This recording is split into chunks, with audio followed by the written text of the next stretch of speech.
Welcome back. Pat, I promised that we'd pick up where you left off with telling us some more of the inside information, if you will, about this burgeoning problem with trade with China. And what we talked about off the air was it has to deal with China's, the amount of money that China is now holding that they've received from the United States and through United States corporations. What's going to happen? Yeah, I want to make clear, the Chinese had a bad 200 years, and they have a strategy to bring themselves back to where they were. They were the top civilization in the world at one point. But this isn't personal against them. But what we're letting them do is business. I mean, we're letting them take us apart because they have a strategy and we don't. Now, let me come back. We send all these dollars out for these goods that we're buying, $2 trillion trade deficit. So those $2 trillion are out there. Thus far, they've been buying our treasuries because they have to keep those dollars off the market, so they've been pumping them into our treasuries. The government does, and we were told they either have to build a very big mattress or they buy our treasuries. But now they've entered into a new policy of beginning to buy real assets in this country. Warren Buffett says we're like the rich family living on the hill, selling off a piece of the farm every year to support a lifestyle we're no longer earning, and that's the next step. The Chinese they've got a 10% portion of J.P. Morgan. They've got a 10% portion of Morgan Stanley. And these aren't private companies in China. This is the Chinese government owning. We don't want our own government owning our economy. But now we're on a road where the Chinese government is going to be owning our economy. How does this impact, and I mean, our friends in the Tea Party talk about our debt. Our budget. How does this impact on our budget deficits and the huge debt that we presently face? Yeah, there's been testimony, again, top economists, University of Chicago and others. When you are losing your manufacturing and technological base, which is a very big wealth-producing part of your economy, and then that's going out of the country, you have less to tax in this country. So even if you have your tax rate the same, there's less to tax. So you have less income coming in, so your budget deficits are getting worse. And this is a road that we're presently on. So part of dealing with the budget deficit, I think, is to saying to ourselves, we're going to balance trade. That's what Warren Buffett tells us we should be doing. Get on a road where we're going to say we're going to balance our trade. Set a goal. Balance trade, 5 years or whatever. How do we go about balancing trade? What does our government, the Obama administration, our members of the Senate and the House have to do to solve some of these problems? Well, one, you've got to go after the underpricing of the currency. That is a clear thing that really helps outsource your production. Where do you go there? To China. How do you go about Well, last year, the House actually passed a bill that would put countervailing duties on goods coming from China that benefit from that underpriced currency. So we're putting tariffs to countervail the subsidy that they get by the underpriced currency. And those duties we collect. That, by the way, was passed by a majority of the House Republicans and Democrats.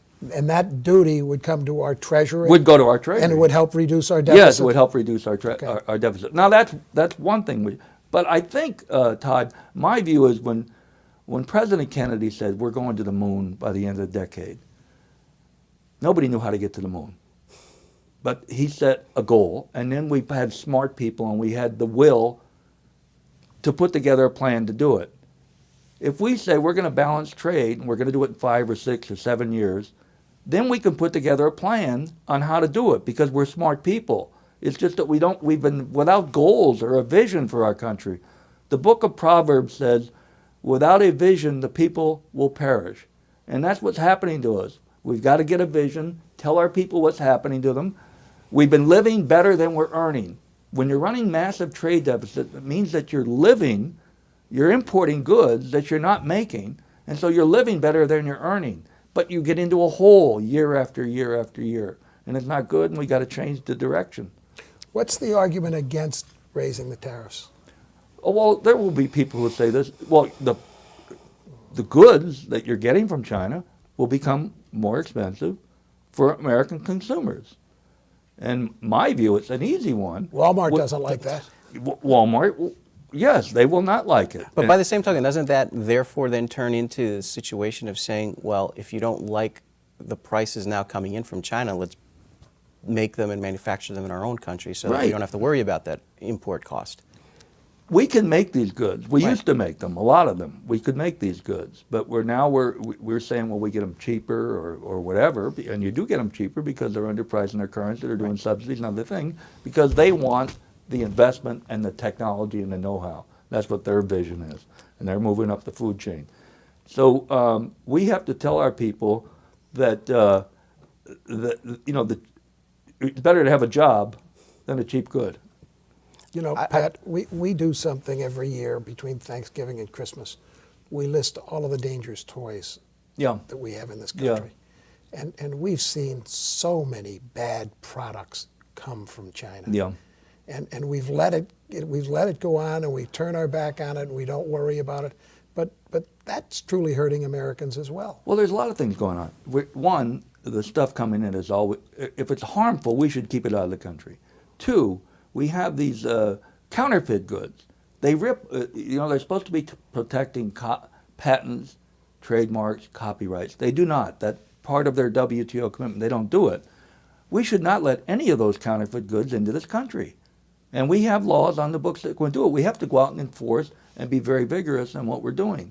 And I think if you explain these things to the American people, I think they'll be happy, because nobody wants to be colonized and have your economy owned by the other guy. And that's the road we're on. And I'm not the only one saying, Warren Buffett says that. And I think Warren Buffett's a pretty good guide on these issues. Well, it's pretty obvious that not only do you, as a Democratic member of this commission, but your Republican colleagues agree. The Democratic members of the Senate and the House agree. The Republican members of the Senate. If we could only have unanimity, like you have on this Here's the commission. report. This report is, again, 12-0, and we lay out a lot of these issues in there. I do want to make very clear, when I'm speaking here, I'm not necessarily speaking for the commission. I'm telling you what the commission has said, but I may have a certain spin on things that maybe all commissioners wouldn't share. But we're on board on laying out what is happening to the United States of America and what the Chinese are doing as part of essentially undermining our own economic strength. Let's go take our last break. When we come back, we're going to wrap up with Pat Mulloy talking about trade relations with China here on You Be the Judge.